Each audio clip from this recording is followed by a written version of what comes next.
Face à la circulation persistante de la dengue et du chikungunya, la lutte contre les moustiques est plus que jamais un enjeu de santé publique majeur. Pour limiter leur prolifération et réduire le risque de transmission, la recherche de nouvelles méthodes de lutte est essentielle pour protéger la population. Comment ces expérimentations sont-elles encadrées? Quels sont les principaux cadres réglementaires, les institutions impliquées et les protocoles qui garantissent à la fois leur sécurité et leur efficacité? C'est ce que nous allons découvrir aujourd'hui avec Jérémy Bouillet, directeur de recherche au CIRAD et expert en lutte antivectorielle.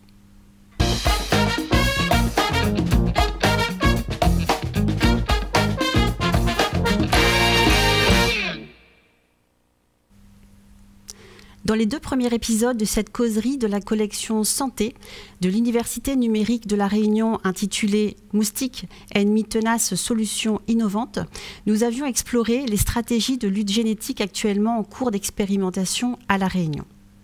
J'ai le plaisir d'accueillir aujourd'hui pour ce 3e épisode Jérémy Bouillet, directeur de recherche au CIRAD de La Réunion et expert en lutte antivectorielle, qui va nous présenter en détail le cadre réglementaire entourant ces nouvelles méthodes de lutte génétique contre les moustiques vecteurs de la dengue et du chikungunya. Bonjour Jérémy. Bonjour Sandrine.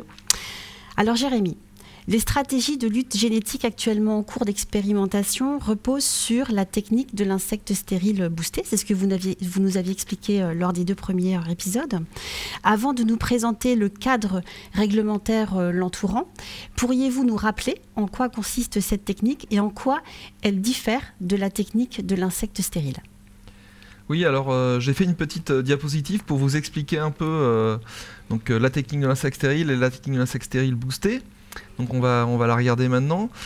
Vous voyez donc à gauche de la diapositive, on parle de la technique de l'insecte stérile. Donc dans le cadre de la technique de l'insecte stérile, on élève en masse des mâles et des femelles, mais on les trie, on les irradie, et quand on les lâche, il faut qu'ils s'accouplent avec les femelles pour les stériliser. Donc ils leur transmettent des spermatozoïdes pleins de mutations létales, et quand les femelles utilisent ces spermatozoïdes pour produire leurs œufs, les œufs n'éclosent pas ou les larves meurent très jeunes. En tout cas, il n'y a pas de génération suivante. Et dans la technique de l'insecte stérile boosté, en plus de ce phénomène qui va toujours se passer, on va ajouter un biocide sur les mâles avant de les lâcher.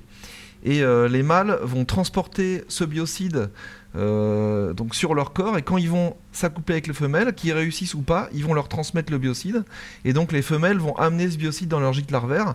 Et on a découvert récemment qu'en plus les mâles vont dans les gîtes larvaires aussi, donc ils amènent le biocide dans les gîtes larvaires, ce qui fait que le biocide va pouvoir toucher des larves déposées par d'autres femelles qui n'auraient pas rencontré de mâles stériles. Et du coup, on a un impact de la tisse boostée qui est beaucoup plus important que la tisse uniquement. Et comme en plus on met du biocide dans les gîtes larvaires, il y a un effet rémanent qu'on n'a pas avec la technique de l'insecte stérile classique. D'accord, merci à vous pour ce rappel. Donc, puisque cette technique repose sur l'utilisation d'un biocide, il apparaît essentiel de bien cadrer son utilisation, d'où la mise en place de ce cadre réglementaire, sujet de cet épisode du jour. Jérémy, avant de décrire ce qu'est ce cadre réglementaire, pourriez-vous nous dire pourquoi, tout simplement, il est important de réglementer les expérimentations de lutte génétique contre les moustiques? Oui, alors déjà, même le fait de lâcher des mâles stériles, en France, c'est quand même encadré par un cadre réglementaire. C'est-à-dire que c'est les préfectures qui l'autorisent, mais on a quand même évolué depuis les 10 dernières années pour arriver à un cadre pour autoriser ces lâchers de mâles stériles. Et si c'était par exemple avec des techniques transgéniques, il faudrait aller beaucoup plus loin en demandant des permis spéciaux qui relèvent de la législation sur les organismes génétiquement modifiés en Europe. Mais bon, dans notre cas à nous, la technique de l'insecte stérile, c'est relativement facile de la mettre en œuvre. Mais si on veut mettre un biocide sur les mâles stériles, il faut en plus avoir des autorisations pour utiliser ce biocide. Alors comme ces utilisations de tisses boostées sont complètement innovantes et que ça n'est pas encore devenu une méthode opérationnelle, pour le moment, ça repose sur de l'utilisation expérimentale de biocides. Et par la suite, il faudra qu'il y ait une formulation de ce biocide testée comme nous allons le faire, qui soit autorisée en Europe, donc qui devra être déposée sur le marché européen avec une demande d'AMM. Et il faudra qu'il y ait un industriel qui vende ce biocide pour traiter les moustiques en Europe avec toutes les autorisations nécessaires. D'accord. Donc ce cadre réglementaire, il prévoit notamment une expérimentation à plusieurs phases avant de pouvoir, comme vous le disiez, opérationnelle et qu'elle puisse être déployée à plus grande échelle. Pourriez-vous nous décrire les différentes phases et leur rôle dans la validation de cette technologie avant un déploiement? Avec plaisir. Donc j'ai fait une petite diapositive pour ces phases. Donc tout d'abord, il faut qu'au niveau du pays, du pays ou de la région, là dans le cadre de la Réunion, il y ait une décision de tester cette méthode innovante. Donc là, on a fait le constat, par exemple à la Réunion, que les seuls insecticides autorisés, notamment la deltamétrine, qui est utilisée en pulvérisation aérienne, entraînent des résistances et que donc il faut qu'on développe des alternatives. Et donc il y a eu une décision de tester des méthodes alternatives. Il n'y a pas eu que la technique de l'insecte stérile, on a aussi testé la technique de l'insecte incompatible. Et quand ça s'est décidé, on commence par faire une étude de faisabilité où on étudie la population cible, donc c'est ce qu'on appelle la phase 1. On collecte des informations sur l'ennemi avant de l'attaquer. Et ensuite, on teste cette méthode à toute petite échelle. Donc la phase 2, c'est ce qu'on a déjà fait dans les années 2020-2021, que ce soit pour la technique de l'insecte stérile classique, c'était dirigé par l'IRD au niveau de Sainte-Marie, ou la technique de l'insecte stérile boostée, c'est ce qu'on a fait coordonné par le CIRAD au niveau de Saint-Joseph. Et suite à ces résultats, on a vu que ça marchait bien à petite échelle. Mais avant de pouvoir opérationnaliser, il va y avoir encore une phase expérimentale qui est celle qui est prévue dans le cadre du projet Optis, où cette fois-ci l'IRD et le CIRAD se sont mis ensemble pour le faire, et qui est financé par la région Réunion sur des budgets FEDER et le ministère de la Recherche et de l'Enseignement supérieur. Et dans cette phase 2, en fait, on va essayer la même méthode, mais sur une beaucoup plus grande surface, donc environ 200 hectares à Saint-Joseph. Et non seulement on va mesurer l'impact sur les moustiques, mais en plus on va mesurer l'impact sur la maladie. Et donc si ça fonctionne, on aura les bénéfices liés à la méthode, donc combien de cas on peut éviter si on l'utilise. Et en plus, comme on aura commencé à augmenter en échelle, on pourra calculer combien elle coûte et donc combien on pourrait la facturer. Et il y a encore 2 autres étapes avant de pouvoir vraiment l'utiliser de manière opérationnelle. Une phase préopérationnelle où on va construire les capacités de production parce que, par exemple, pour l'essai qu'on va mettre en place à Saint-Joseph, on a besoin d'environ 200 000 mâles par semaine. Mais si on voulait traiter tous les gîtes, tous les sites où il y a des foyers épidémiques à la Réunion, il faudrait quelque chose comme 2 millions de moustiques. Donc là, il faut augmenter les capacités de production. Et à ce moment-là, on va pouvoir calculer combien va vraiment revenir la méthode si on traite des zones comme des villes. Et derrière, la phase opérationnelle, c'est un moment où le gouvernement ou le gouvernement régional décide, bon, on sait que ça va nous coûter tant de protéger par exemple Saint-Pierre, ça va nous rapporter tant en cas à éviter, est-ce qu'on le fait ou pas? Parce qu'une méthode peut être efficace, mais si elle n'est pas rentable, on ne l'utilise pas. Et donc ça, c'est les étapes qui nous restera après la phase 3 préopérationnelle qu'on est en train de mener à Saint-Joseph, qui nous permettra de calculer précisément les coûts à grande échelle. D'accord. Alors, avant peut-être de nous présenter l'historique des essais antis et antis boostés, peut-être aborder tout de suite la question de la situation épidémiologique à l'heure actuelle, puisque vous évoquez les conditions pour pouvoir passer à un déploiement plus important. Nous en sommes aujourd'hui à 3390 cas, 1300 cas en semaine 8 de chikungunya, avec un pic épidémiologique qui est estimé et annoncé au mois de mai prochain. Quel impact cette situation épidémiologique peut avoir sur l'essai, justement, par rapport à tout ce que vous venez de nous expliquer? Alors c'est une bonne question, on se la pose nous-mêmes, parce que, comme vous le dites, là, l'épidémie fait rage, et l'ARS a prévu qu'il y aurait un pic épidémique en mai. Or, nous, on a prévu de commencer les lâchers mi-avril, peut-être début mai, c'est pas à une semaine près, vu qu'on attend encore le dernier accord pour pouvoir les mettre en œuvre. Et donc, on va tomber en plein milieu du pic épidémique, et il y aura déjà plein de gens qui auront été atteints. Or, nous, on veut mesurer l'effet de la lutte pour protéger les gens. C'est sûr que, imaginons la situation extrême où tout le monde à Saint-Joseph serait infecté avant qu'on commence, on ne pourrait rien mesurer. Mais bon, là, étant donné l'évolution de l'épidémie et le fait qu'on va bientôt tomber dans l'hiver austral où les populations de moustiques vont s'effondrer, on peut penser quand même qu'on aura le temps de mettre en œuvre la lutte avant que que l'épidémie ait atteint son maximum, et elle aura probablement lieu sur 2 années, comme on l'a vu en 2005-2006, avec un retour épidémique après l'augmentation des populations de moustiques. Et donc c'est peut-être à ce moment-là qu'on mesurera le mieux l'effet protecteur de la méthode. Ok, d'accord. Merci à vous pour cette réponse. Alors justement, parlons-en maintenant. Est-ce que vous pourriez nous rappeler l'historique réglementaire des essais de techniques de l'insecte stérile et techniques de l'insecte stérile boosté en France et à La Réunion? Avec plaisir. Donc, sur cette diapo, j'ai un peu fait un organigramme de l'histoire de l'autorisation des essais de techniques de l'insecte stérile en France. Excusez-moi. Donc, il faut savoir qu'en France, on est particulièrement compliqué et on aime discuter. Donc, avant d'autoriser quelque chose, on fait quand même beaucoup d'analyses, on demande à beaucoup d'experts de se prononcer. Alors que, par exemple, aux États-Unis, étant donné que la technique de l'insecte stérile est autorisée depuis 60 ans contre d'autres insectes, ils ont décrété au niveau fédéral et au niveau national dans plusieurs États que les gens peuvent utiliser la technique de l'insecte stérile sur les moustiques et qu'ils n'ont rien à demander, ils peuvent lâcher quand ils veulent. Donc nous, on n'a pas fait ça. En France, ça fait 10 ans qu'on y réfléchit. Donc ici, j'ai repris un peu cette phase qu'on disait, là, 1, 2, 3, 4, et je vous montre où on en est à peu près. Et en fait, depuis 2015, il y a eu une première analyse. D'ailleurs, j'avais participé comme expert à cette analyse du Haut Conseil de biotechnologie qui a disparu entre-temps, mais qui dépendait du ministère de l'Environnement, où ils ont analysé tous les types de lutte génétique contre les moustiques qu'on pourrait mettre en œuvre.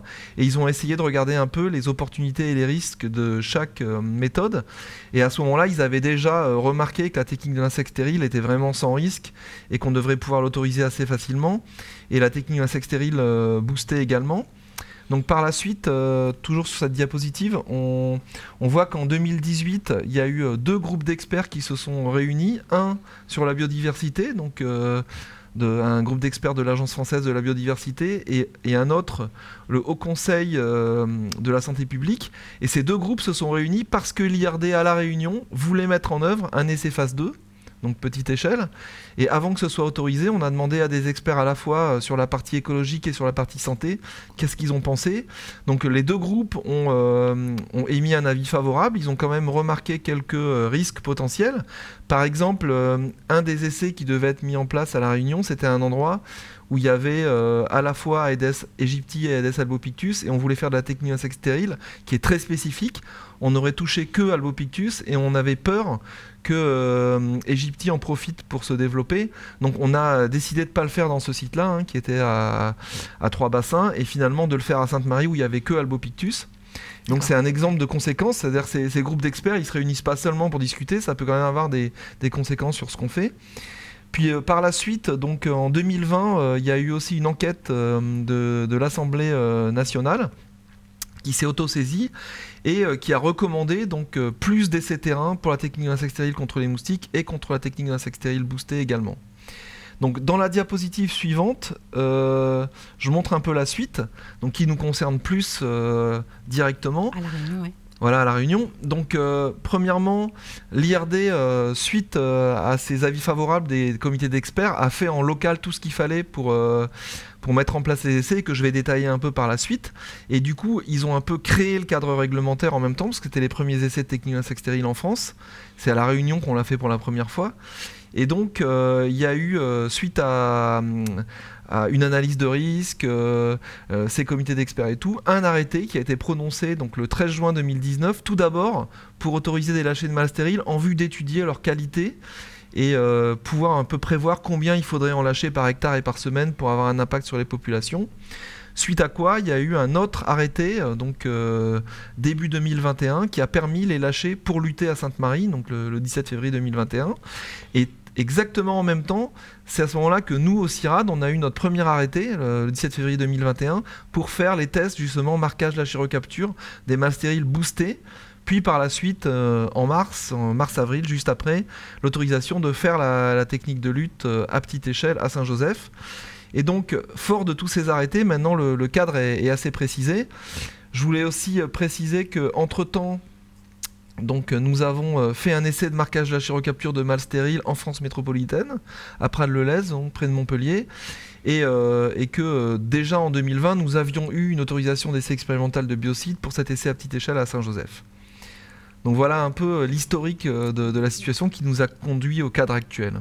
Et justement, la transition est toute trouvée, Jérémy, à l'essai que vous êtes en train de mener à l'heure actuelle sur Saint-Joseph. Est-ce que vous pourriez nous préciser en quoi consiste l'essai phase 3 et comment il va être déployé sur le territoire? Oui, donc j'ai remis une petite carte de cet essai sur cette diapositive. Donc, je rappelle que ce projet est mis en œuvre avec l'IRD et donc les deux zones que vous voyez en vert et en bleu ici sont les zones de lâcher. Donc on a décidé de lâcher d'abord pendant 6 mois dans la première zone qui fait environ 60 hectares.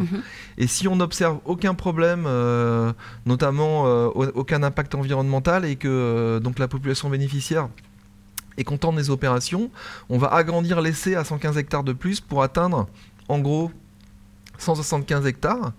Et parallèlement, on aura d'autres zones à Saint-Joseph où on va suivre ce qui se passe au niveau dynamique des populations de moustiques et dynamique des infections de dengue et de chikungunya pour comparer avec la zone où on va lâcher.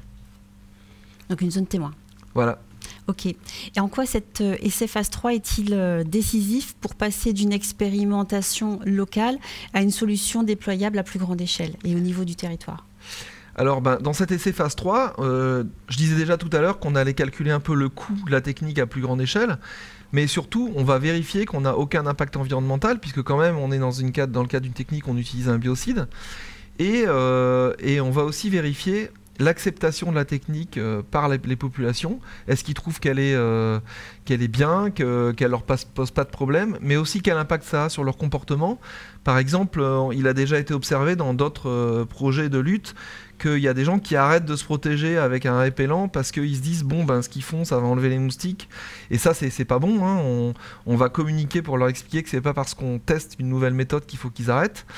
Et toutes ces informations qu'on va récolter, donc sur l'impact sur les moustiques, sur l'impact sur la maladie, sur l'impact sur l'environnement et sur l'acceptabilité, tout ça va permettre à la fin au gouvernement territorial de décider si ça va devenir une stratégie innovante qu'on met dans la boîte à outils de lutte contre les moustiques. D'accord. Alors justement, évoquons tout de suite les étapes réglementaires nécessaires avant d'obtenir l'autorisation de démarrer l'essai phase 3. La différence majeure, vous l'avez dit, entre l'ATIS et l'ATIS boosté, c'est l'introduction de biocides. Quels sont les principaux risques identifiés et les principales mesures que vous avez mises en place pour les atténuer? Oui, alors effectivement, c'est le biocide qui pose le plus de problèmes. Donc avant de passer à la demande d'autorisation des mâles stériles qui vont être traités, il faut d'abord avoir une autorisation d'utilisation expérimentale du biocide. Ça, c'est géré par l'ANSES. Et pour ce faire, nous avons organisé une étude de risque quantitative par un cabinet d'experts assermentés et qui est spécialiste de ces analyses.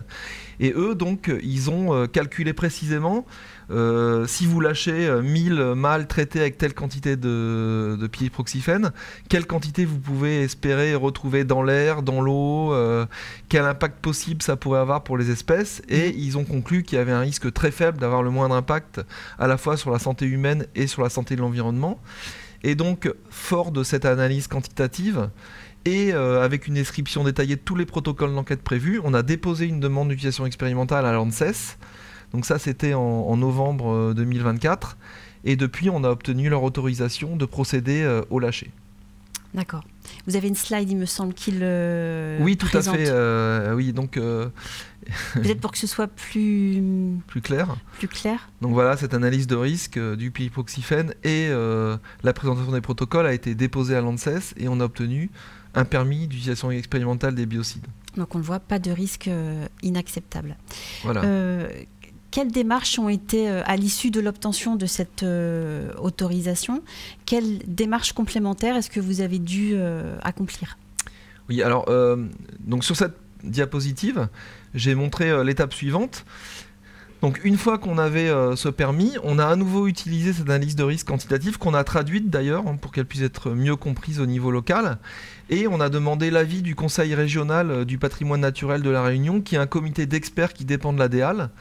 Et donc on leur a à nouveau présenté tous nos protocoles en présentant avec un peu plus de détails tout ce qui est suivi environnemental. Donc on va suivre les abeilles, les chironomes, mais aussi ils nous ont demandé de regarder précisément quel serait le risque potentiel pour les geckos endémiques qui est à La Réunion. Donc c'était vraiment quelque chose d'important pour eux. Et donc on a eu aussi en janvier une réunion, non, pardon, c'était en décembre, en janvier c'était l'accord. On a eu en décembre une présentation devant le groupe d'experts et on a bien discuté avec eux pendant 2 heures. Ils nous ont posé toutes les questions possibles et imaginables et à l'issue de cette réunion, ils nous ont donné un avis positif en soulignant quelques risques à éviter, ce qu'on a pris en compte pour nos protocoles et donc dans ce qu'on va mettre en œuvre quand on va commencer à lâcher les mâles stériles. D'accord. Alors, dans la continuité de cet avis que vous avez obtenu du Conseil scientifique régional du patrimoine naturel de La Réunion, un autre organisme joue un rôle important, c'est le CODERST, le Conseil départemental de l'environnement et des risques sanitaires et technologiques, dans la validation de ces expérimentations. Est-ce que vous pourriez nous présenter, nous expliquer davantage son rôle et ce sur quoi il s'est prononcé? D'accord, donc on va regarder la diapositive suivante. Effectivement, le CODERST, c'est quand même eux qui ont le rôle le plus important, parce qu'ils analysent tous les risques, et en tenant compte des accords des autres organismes, et éventuellement des comités d'experts, des avis des comités d'experts, ils vont prendre la décision. Et donc nous, fort de l'avis du CSRPN fin janvier, on a déposé en février une demande de lâcher expérimentaux donc, de ces mâles stériles traités au niveau de la préfecture, donc en particulier le service de la coordination des politiques publiques. Et ce service a demandé à l'ARS d'instruire le dossier. Et donc pour que l'ARS puisse prendre une décision, donc tout un dossier est déposé au niveau du CODERST et ensuite le 27 mars, donc dans quelques semaines, on va aller à une séance du CODERST où on pourra répondre aux questions complémentaires. Et donc le CODERST, avec tous ses protocoles, tous les avis, et en plus, bien sûr, l'accord de la ville où on doit bien lâcher, c'est-à-dire Saint-Joseph, et aussi de la DEAL, qui bien sûr dépendra de l'avis du CSRPN, eh bien, ils vont nous donner l'autorisation finale de procéder à l'essai et à ce moment-là l'ARS donc rédigera un arrêté préfectoral qui sortira et qui nous dira bon à partir de cette date vous pouvez lâcher tant de mâles par hectare, mais c'est très précis, par hectare et par semaine, et dans telle zone. Je veux dire, on ne peut pas décider, par exemple, du jour au lendemain, d'aller faire l'essai à Saint-Pierre ou au Tampon, alors qu'on a eu l'accord pour Saint-Joseph.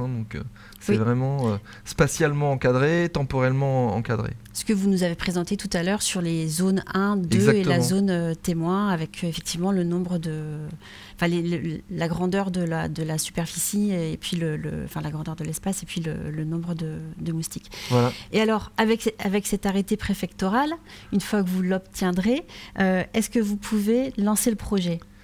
Alors, pas tout à fait, parce qu'il se trouve que pour un projet phase 3, on veut mesurer l'impact de la lutte donc sur le ressenti des gens, donc comment ils le perçoivent. Et en plus, on veut regarder l'impact sur la santé des gens. Et pour ça, il faut faire des prélèvements biologiques sur les gens. Et donc tout ça, ça rentre dans ce qu'on appelle la recherche impliquant les personnes humaines. Et donc on a un comité RIPH à l'IRD qui a examiné les protocoles d'enquête. Et ça inclut donc le renseignement d'une fiche de renseignement de données personnelles et aussi donc qu'on explique comment on va gérer ces données personnelles, parce que si on va chez quelqu'un pour lui faire une prise de sang, on sait où il habite, on connaît le résultat, donc s'il est positif ou pas, donc c'est une donnée sensible. Donc on doit dire premièrement pourquoi on le fait.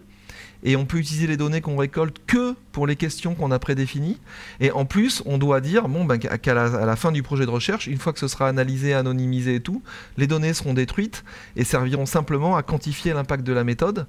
Et donc tout ça, c'est contrôlé par un délégué de la protection des données. Donc sur cette diapositive, je l'ai un peu représenté, au niveau de l'IRD. Et avec le protocole détaillé et l'avis du délégué de la protection des données de l'IRD, on dépose une demande au niveau du comité de protection des personnes, qui dépend du ministère du Travail, et de la Santé et des Solidarités. et c'est ce comité qui va nous autoriser à procéder à l'enquête. Et paradoxalement, c'est assez marrant, on va passer devant ce comité exactement en même temps, le 27 mars. Donc le 27 mars, on passera à la fois devant le CODERST et devant le comité de la protection des personnes. Et il faudra qu'on ait ces 2 accords pour lancer l'enquête. D'accord. Donc on le voit, c'est un cadre réglementaire très strict qui protège à la fois l'environnement, la santé environnementale, comme vous l'expliquez, mais aussi la santé des personnes qui habitent dans ces zones test. Exactement. Quels sont pour finir sur ce 3e épisode, Jérémy, quels sont les principaux critères d'évaluation? On en a déjà un tout petit peu parlé tout à l'heure, mais quels sont les critères d'évaluation que vous suivez pour vous assurer que les lâchers de moustiques stériles sont justement sans danger pour la santé environnementale et la santé des personnes? Alors, par exemple, un élément important, c'est que les mâles stériles qui sont recouverts de biocides, on sait qu'ils butinent, parce que les mâles de moustiques ne piquent pas, ils butinent le nectar des fleurs. Donc, une des questions qu'on se demande, c'est est-ce que ce ne serait pas possible qu'ils mettent du périproxyphène dans les fleurs et que les abeilles, en allant butiner, récoltent ce périproxyphène. Et derrière les abeilles, c'est une proie importante des geckos, donc elles pourraient se faire consommer par des geckos qui pourraient être contaminés par le périproxyphène, et elle pourrait aussi ramener du périproxyphène dans les ruches et du coup contaminer le miel de consommation. Donc un des critères importants, ça va être de voir quelle quantité de périproxyphène on peut retrouver dans ces abeilles, donc, qui butinent dans tout le rayon où on va lâcher des mâles stériles.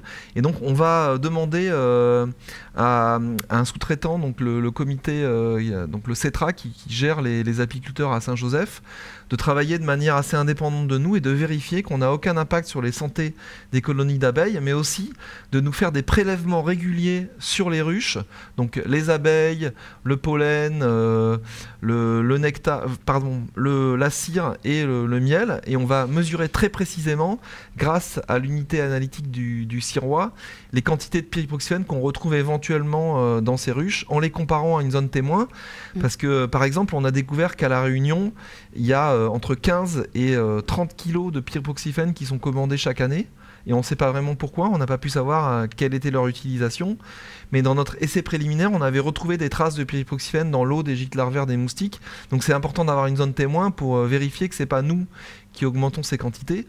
Mais voilà, typiquement, la quantité de périproxyphène retrouvée sur les abeilles, dans la cire, dans le miel, c'est des données quantitatives qu'on va mesurer dans le projet, et c'est indispensable de les avoir pour ensuite changer d'échelle et l'autoriser sur un plus grand territoire. Sur l'échelle du territoire. Voilà. Eh bien, merci beaucoup Jérémy pour cet échange venant éclairer le cadre réglementaire dans lequel s'opère la technique de lutte via l'insecte stérile.